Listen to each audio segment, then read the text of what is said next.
मरा हुआ बेटा माँ को बार बार सपने में दिखाई दे रहा था। जब माँ को बेटा दिखाई देता है तो वो कहता है कि माँ मैं यहाँ हूँ, तुम यहाँ आओ। जैसे ही वो माँ वहां पर पहुंचती है तो वो बेटा दूसरी जगह खड़ा हो जाता है। दरअसल ये सारी बात सपने की है। वो माँ कहती है कि मेरे लाल आजा, मेरे आंचल में समा जा, मैं तेरे बिना बहुत अधूरी हूँ। मैं तड़पती हूँ तेरी यादों में मेरे बेटा। मैं सोचती हूँ कि कब तू मेरे सीने से लगेगा और कब वो कलेजे को ठंडक मिलेगी जिस ठंडक के लिए मैं तड़प रही हूँ। मेरे बेटा मुझे तेरे बिन रहा नहीं जा रहा। तो वो बेटा अपनी माँ के पास आता है। बहुत भावुक भरे पल है यहाँ पर। वो बेटा अपनी माँ के पास आता है और छोटे हाथों से अपनी माँ के आंसू पोंछता है। कहता है कि माँ अभी 2 घरों का मेरे ऊपर कर्जा है। मुझसे कहा गया है कि 2 घरों का कर्ज चुकाना है, तब मेरी पूरी जो जिंदगी होगी वो आपके नाम होगी, मेरे कर्म के अनुसार। और जो दुख और जो पीड़ा आप अब भोग रही हो वो भी मेरा और आपका कोई पिछले जन्म का कर्ज है, जिसके प्रति तुमसे कोई गलती हुई है। और मेरी विरहा यानी मुझसे दूर होना, ये सारी चीजें तुम देख रही हो या मेरे लिए माँ तड़प रही हो। तुम ज्यादा रोआ मत करो माँ, मैं तुम्हारे पास जल्दी ही आऊंगा।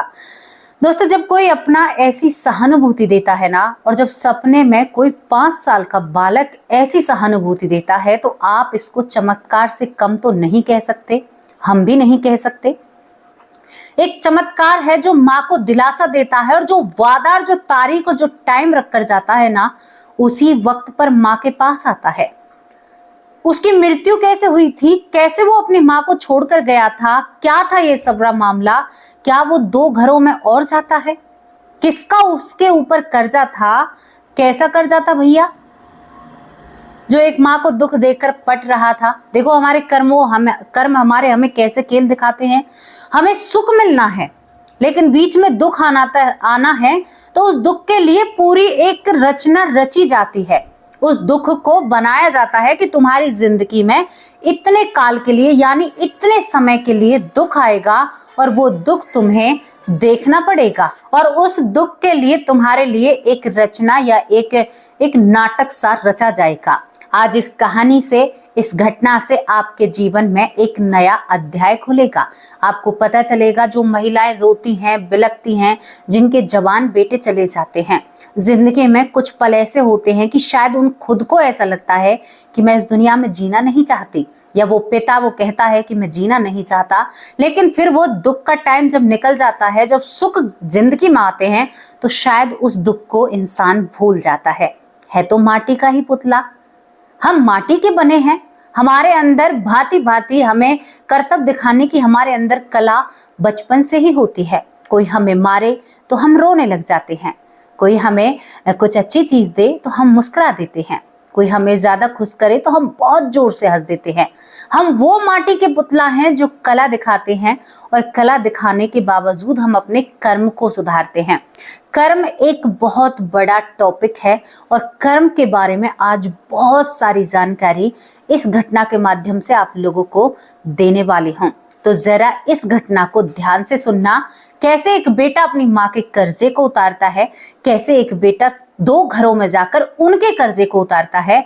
आपकी उम्र, आपकी जिंदगी, जो आपका रिश्ता है, आपका या तो उसके ऊपर कर्जा है या उसका आपके ऊपर कर्जा है, जो आप एक रिश्ते में बंधे हुए हो। ऐसे ही आप रिश्तेदार नहीं बने हो।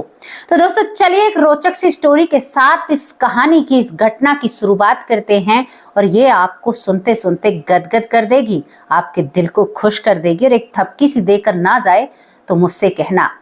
इस कहानी की कहां से शुरुआत होती है ये आपको मैं बताती हूँ। यहाँ पर बागपत में एक बड़ौत में यानी बासोली गांव होता है। बासोली गांव में सुनीता सिंह तोमर नाम की एक महिला होती है। सुनीता सिंह तोमर एक रिटायर यानी उनके पति फौज में होते हैं, और ये बहुत अच्छी महिला होती हैं।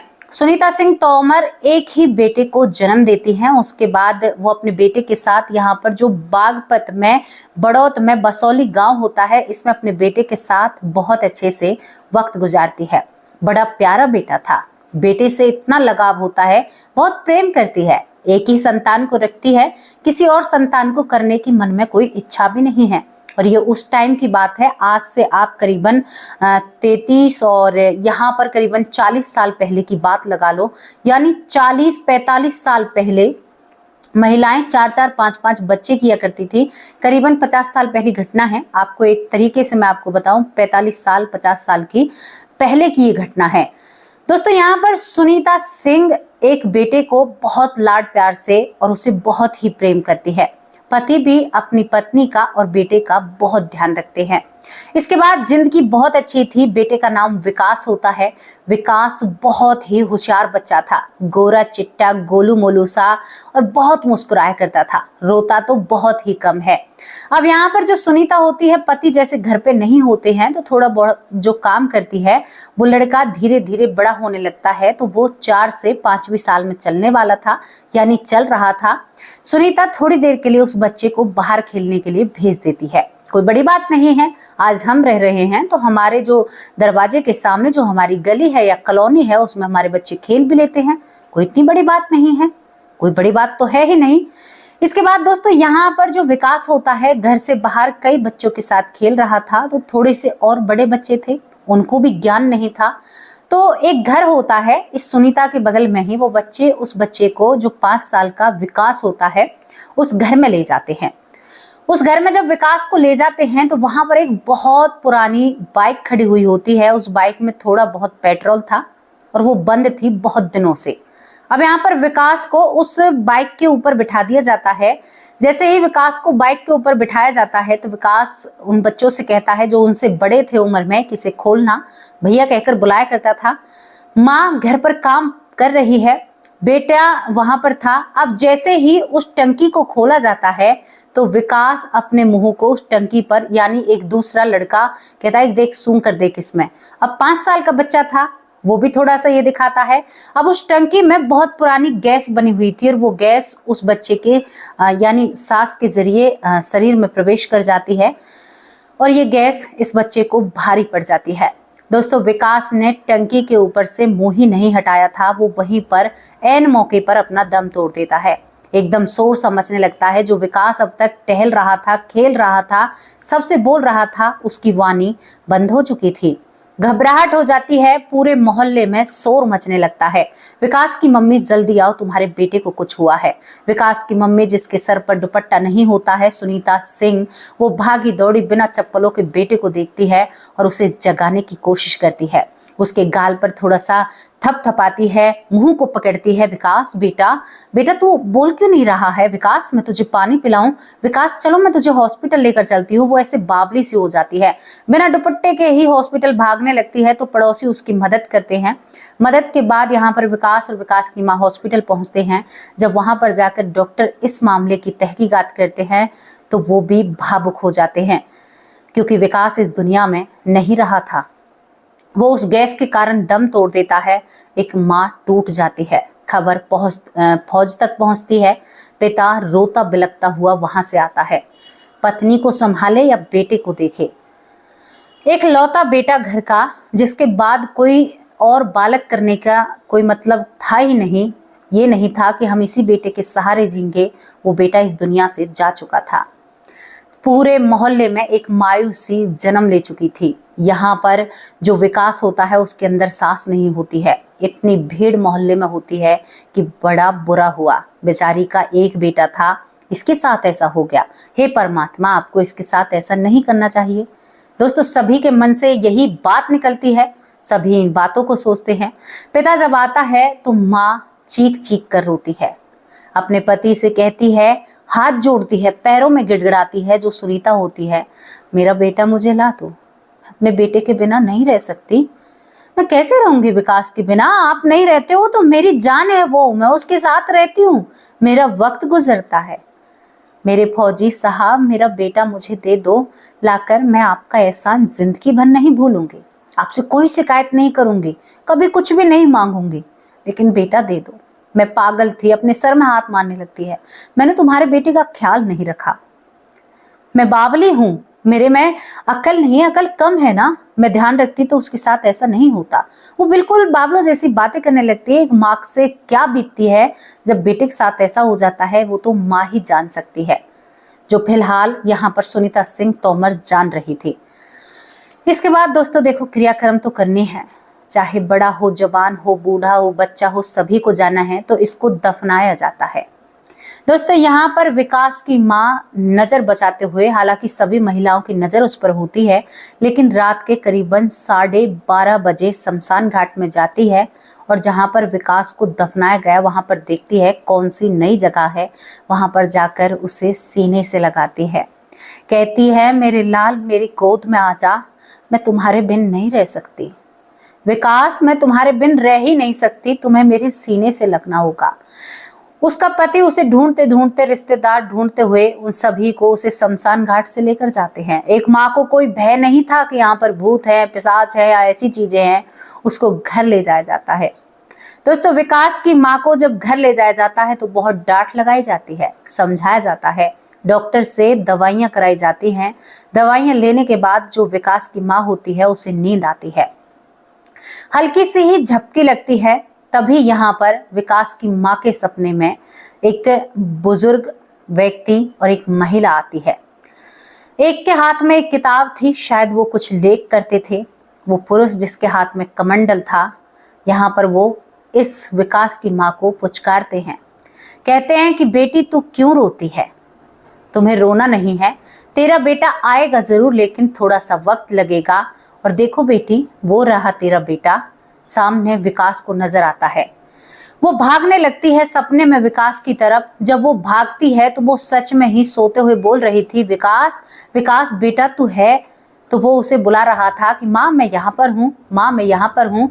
तभी यहाँ पर जो महिला होती है वो बेमाता होती है, जो हाथ में किताब लिए सबका भाग्य लिखती है। वो कहती है कि सुनो मेरी बात सुनीता, तुम्हारा जो ये बेटा है तुम्हारी जिंदगी में वापस जरूर आएगा, लेकिन कुछ समय के बाद, क्योंकि इसके ऊपर कई लोगों के कर्ज हैं। उस कर्ज को चुकाने के बाद ये तुम्हारे पास आएगा बेटे के रूप में, और तेरे ऊपर इसका कर्ज है, यानी तुझे इसका कर्ज चुकाना है, क्योंकि अब तुझे बेटा होगा, उसके बाद तू उसे पालेगी और उसके बाद उसका पालन पोषण करेगी, बहुत समय लग जाएगा, तुम्हारी उम्र भी ज़्यादा हो जाएगी। दोस्तों इस तरह से वो दो बुजुर्ग इस महिला को, जो सुनीता होती है, इसे जब इसे समझा कर जाते हैं, समझाने के बाद इसको एक सबर सा आता है, लेकिन घर वाले जैसे ही ये बहुत जोर जोर से सीखती है, विकास, विकास तुम मुझे छोड़कर नहीं जा सकते। यहाँ पर जैसे वो करती है तो पति इसको गले से लगाता है। फौजी पति कहता है कि मेरे हाथ में होना तो अभी तुम्हें तुम्हारा बेटा लाकर वापस दे दूं।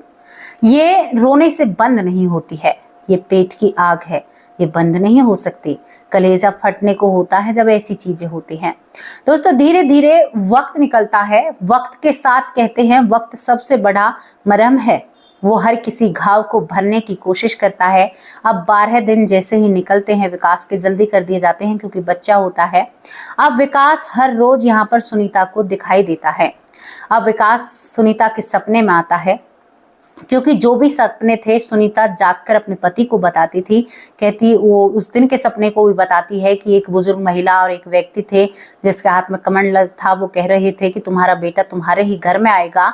अब यहाँ पर सुनीता जब दोबारा सपना देखती है, दूसरे सपने में विकास खुद आता है।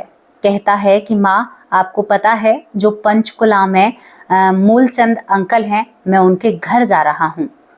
यहाँ पर सुनीता कहती है कि बेटा तू मेरे घर क्यों नहीं आ रहा, तू वहां पर क्यों जा रहा है। तो यहाँ पर विकास कहता है कि माँ आपको पता है ना, मेरे ऊपर उनका कर्जा है, वो मैं पूरा करने के लिए जा रहा हूँ। कुछ दिन रहूंगा माँ मैं वहां पर, फिर वहां से आ जाऊंगा, फिर दूसरी जगह जाऊंगा जब मैं आपके घर आऊंगा। दोस्तों इस बात पर जैसे ही उसका सपना खुलता है तो यहाँ पर जो सुनीता है, रोती रोती सुनीता सिंह तोमर अपने पति को बताती है जो फौज में है कि मुझे विकास सपने में नजर आया था। वो कह रहा है कि पंचकुला वाले जो मूलचंद हैं उनके घर में वो जाने वाला है। क्या आप वहां पर जानकारी निकाल सकते हैं कि वहां पर क्या उनकी पत्नी पेट से है। दोस्तों उन्हें नहीं पता था, क्योंकि वो तो यहाँ पर बागपत में रहते थे, बड़ौत में जो बासोली गांव होता है, और वो यहाँ पर जो पंचकुला मूलचंद रहते थे। पंचकुला में मूलचंद इनके दोस्त हैं, यानी विकास के पापा के दोस्त। दोस्तों यहाँ पर विकास के पापा अब उस जानकारी के लिए वहां पर स्पेशल पंचकुला जाते हैं।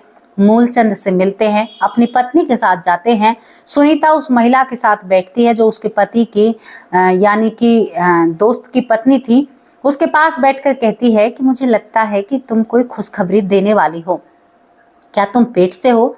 तो यहाँ पर हैरानी भरी बात होती है कि जो यहाँ पर मूलचंद की पत्नी होती है यानी वो पेट से होती है। सुनीता हैरान हो जाती है और कहती है कि अगर मेरे सारे सपने सच हो रहे हैं तो मेरा बेटा भी मेरी जिंदगी में जरूर वापस आएगा। देख लेना तुम, वो जरूर मेरे पास आएगा, ये सत्य है, क्योंकि ये महिला और इसका बेटा जीवित नहीं रहेगा, क्योंकि वो हमारा ही विकास है। दोस्तों, ये चुपचाप वहां से उठकर आ जाते हैं और इनको पता चलता है कि सच में ही मूलचंद को बेटा होता है। उसके बाद कुछ समय निकलता है, यानी 2 से 3 साल निकलते हैं, 2 साल निकलते हैं। दोबारा से तिबारा से विकास अपनी माँ के सपने में आता है। कहता है कि माँ अब भी भूली हो या नहीं भूली हो? वो कहती है कि बेटा, क्या कोई माँ अपने बेटे को भूल सकती है? वो कहता है कि माँ, मैं अब फलानी जगह जा रहा हूँ। इस बार इसने पता नहीं बताया था। माँ, एक और दंपत्ति है जिनके पास मैं जा रहा हूँ, उनका कर्ज और निभा कर आऊंगा, फिर मैं आपके पास आऊंगा। वो कहती है कि लाल, अब सब्र नहीं होता।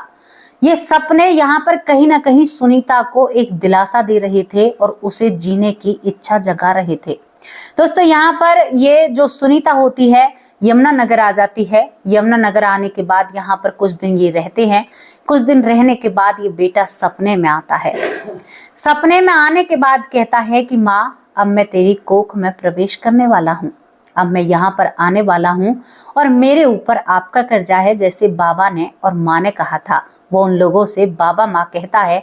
माँ अपना पल्लू बिछाकर कहती है कि बेटा, आजा, मेरे सीने से लग जा मेरे लाल, मैं तो इसी दिन का इंतजार कर रही हूँ।